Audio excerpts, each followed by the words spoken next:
Hello everyone, and welcome to MagiQuest Forgotten Realms. What is MagiQuest Forgotten Realms? It's a hereto unfinished video game that is a recreation of another video game called MagiQuest Online.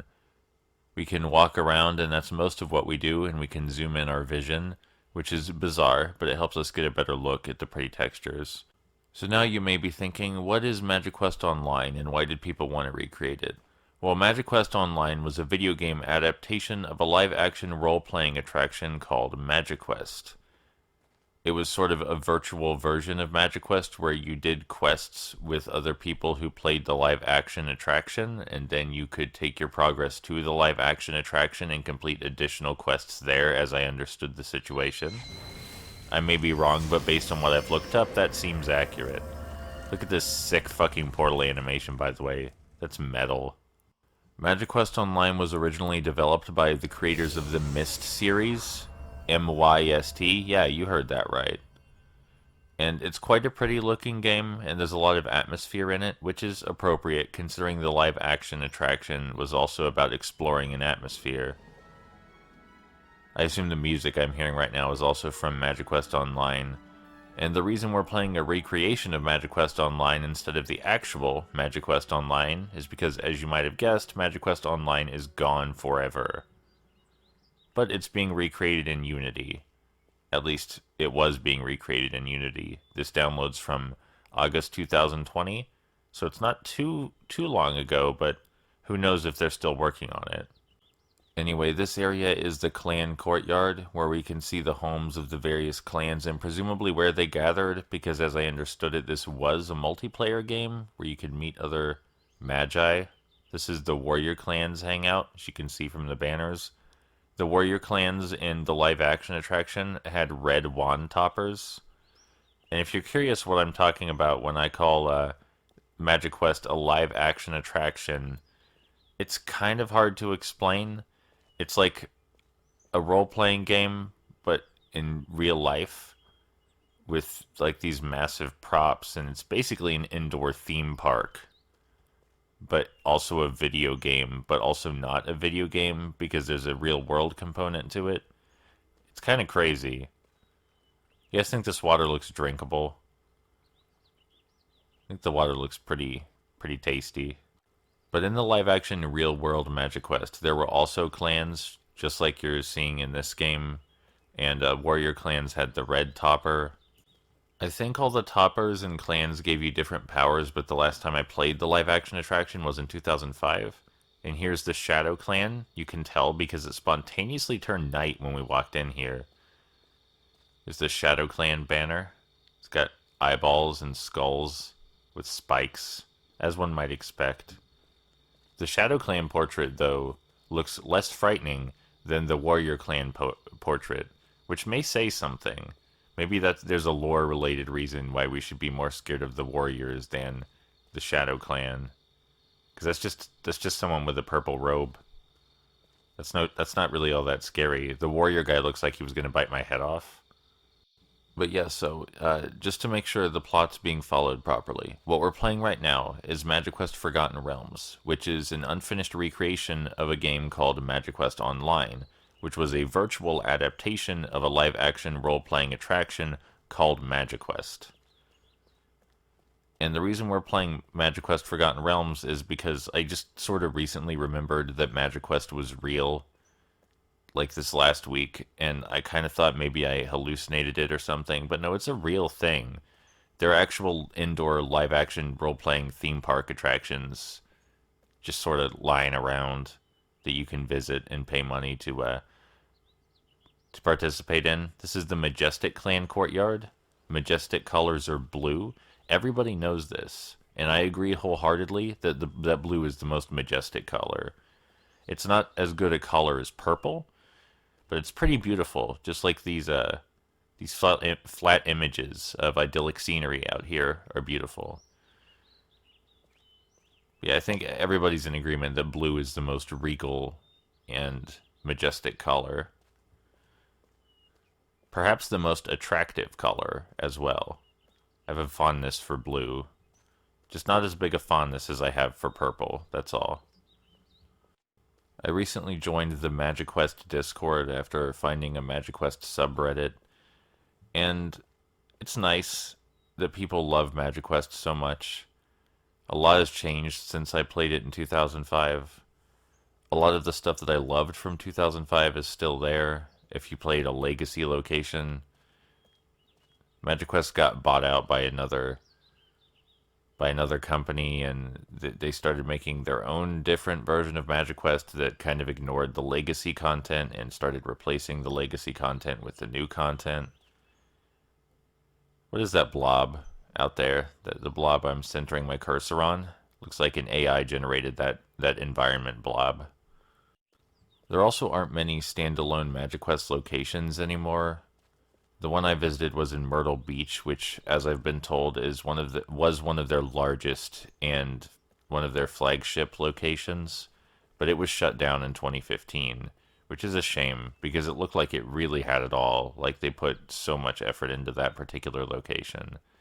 And the only standalone MagiQuest location left, I think, is in Pigeon Forge, Tennessee. And while I think you'd really have to see MagiQuest to understand what's special about it, I do recommend, if you're curious, to only look up MagiQuest Legacy. If you look up 2.0, which I think is also called MagiQuest Chronicles, you probably won't like what you see, because MagiQuest 2.0 slash MagiQuest Chronicles really just looks like a normal-ass video game. Kind of makes you wonder why they bothered, including real-world components. But if you look up Legacy content, then I think you'll understand why MagiQuest is special. The production values and the lore and the effort that went into creating another world within our world, it's something to behold. There's nothing else I've seen that's quite like it. There also used to be a standalone location in Tokyo, but obviously you had to travel to Tokyo to play that one, and you also had to speak Japanese. A lot of the current and former MagiQuest locations were at Great Wolf Lodge, partnered with Great Wolf Lodge. And I didn't really like the MagiQuests at Great Wolf Lodge because they didn't put much effort into the set dressing. And the set dressing is like half of the MagiQuest experience. It was about being transported into another world, but in real life. Like, they put so much effort into the setting and the props, and that effort just doesn't really seem present at the Great Wolf Lodge MagiQuest locations, so Pigeon Forge seems like really the only place left to go to get the experience the way I fell in love with it, and then assumed I made it up in my mind until about a week ago. But that's how life goes sometimes. So as you might have guessed, this portal well is kind of a hub area where we travel to the other levels in the game, and you might be wondering where the gameplay is in this recreation. Well, as I said, mostly we just walk around, but there is some gameplay in the Twisted Woods, which is where we're heading now. And you'll get to see why this game is worth preserving, and I hopefully more work gets done on this recreation. Alright, here are the Twisted Woods. The Twisted Woods, the Clan Courtyard, and the Portal Well are the only locations available in MagiQuest Forgotten Realms right now. May not be the most beautiful game, but I think it's still quite something to look at. It's all about the atmosphere. And I'd love to walk around locations like this for extended periods of time, maybe 8 to 10 hours of game time or more.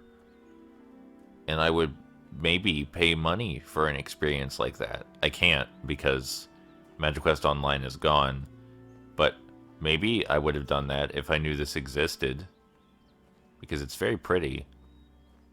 And the little bit of interaction that's in this recreation seems promising. Is it a little bothersome that the MagiQuest Forgotten Realms logo is permanently located in the bottom right of the screen? A little bit. But it was also a little bothersome that the Dreams logo was permanently in the bottom right of the screen when I was playing Art's Dream in Dreams on the PS4. But that didn't stop me from loving the fuck out of that either. If you're looking for like a full playthrough of MagiQuest Legacy content, by the way, like someone who just played through the entire live-action attraction, I haven't found that yet. I'm not saying it doesn't exist, but there are some videos of MagiQuest, but I haven't found like a full-ass walkthrough. I mean, it's a big game with a lot of content, and you pay to play by hours. So, this malice-looking bridge seems to be up, but we want it to be down. What a conundrum. Do you even remember Malice, that 3D platformer on the Xbox and PS2 that I love so much? I remember it. I think about it a lot. Those bridges remind me of it. If we come over here, we'll see some sparklies coming out of the water. Sparklies mean that something is interactable. This is one of the few interactable things in the game, and it's a very MagiQuest style interactable. Let's poke at it. Why don't we? I am the water, and the water's me. It is where I live and who I am, although it was not always so. The currents flow through me and energize me, empowering my magic in ways you cannot imagine. If you are fortunate, you may someday quench your own thirst with a sip of this great power, controlling the flow and force of water and all that live within it. Until then, Magi, learn to master the real and virtual worlds in which you exist, using nature's power for the good of all. Yeah, maybe we too can become water and control water by being water. If we're lucky someday, maybe we can be one with the river. I kind of don't want to, though. I mean, I'm glad she's still conscious and everything, but maybe I don't want to be water. Because people who are water can't cross these bridges. Here's another interactable. We can melt this with our wand that you can't see because it's not modeled. And then we can pull this lever, which opens the gate to this machine castle. This fantasy machine castle that looks absolutely fucking rad. I wonder if the machine castle has some degree of conflict with the surrounding nature or something. Maybe, I don't know. It's not like I can play MagiQuest online to find out. But this woodsy area combined with the machine castle and the colors used to portray the machines and the machine castle, all of it really reminds me of Malice. And for most people, maybe that wouldn't be a positive thing, but my affection for Malice has been well documented, even though I am, of course, aware of its flaws. Anyway, now that we pulled that lever, we can open this really cool gate with the MagiQuest logo on it. And upon entering, without touching anything, it will shut behind us. Spooky. And before anyone gets on my ass for calling it MagiQuest, I know that the people with magic in MagiQuest are called Magi, so you might think it's supposed to be MagiQuest, but I listened to the official MagiQuest soundtrack, which is a real thing. Look it up. And they say MagiQuest in the songs, not MagiQuest, so I know what the fuck I'm talking about. It's time for us to descend into the depths of this machine castle and see what secrets lie in wait. Mostly darkness so far.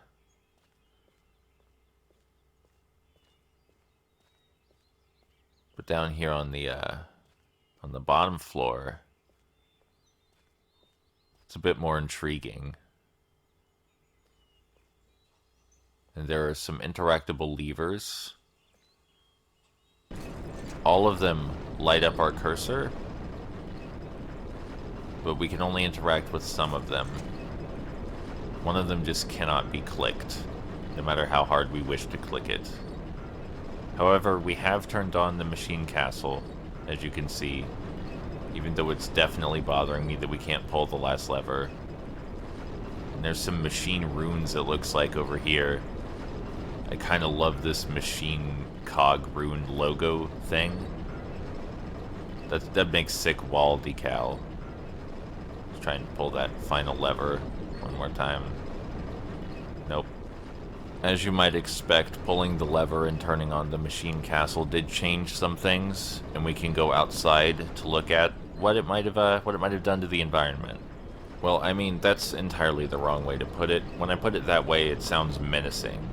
But I just mean to say that it changed what we can interact with. When we come out here, we can also see that the top of the machine castle is now spinning. Who knows why? But it sure looks fucking cool, doesn't it? And I think I'm gonna get a screenshot of that shit. I know that there's a button dedicated to the screenshot function, but there's also one down in the menu bar that we can use.